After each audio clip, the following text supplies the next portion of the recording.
السلام علیکم دوستو، حضرت علی رضی اللہ تعالیٰ عنہ فرماتے ہیں، سوالی کو خالی ہاتھ نہ لٹاؤ، یہ اللہ کا آپ پر کرم ہے کہ اپنی مخلوق کو آپ کے دروازے پر بھیجتا ہے۔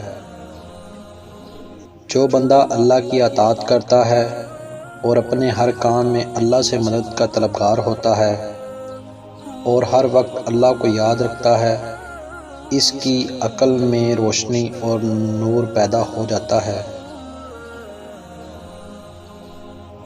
تین چیزیں ایمان کو تباہ کر دیتی ہیں: امیروں کی محفل، عورتوں کی صحبت، جاہلوں سے بحث۔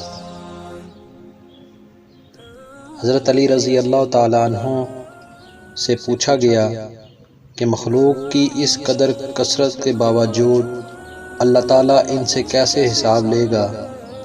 آپ نے فرمایا، جیسے انہیں رزق عطا فرماتا ہے۔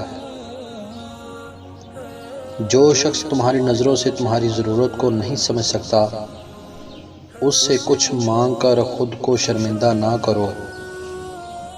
بہترین انسان اپنے عمل سے پہچانا جاتا ہے، ورنہ اچھی باتیں تو دیواروں پر بھی لکھی ہوتی ہیں۔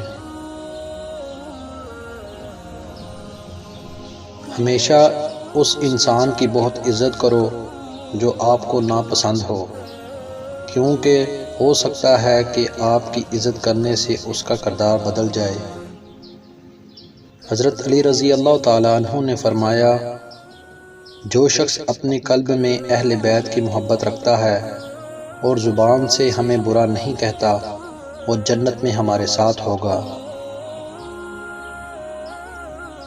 حضرت علی رضی اللہ تعالیٰ عنہ نے فرمایا، دنیا بدترین ہوتی جا رہی ہے، برے لوگوں کے زیادہ ہونے کی وجہ سے نہیں، بلکہ اچھے لوگوں کی خاموشی کی وجہ سے۔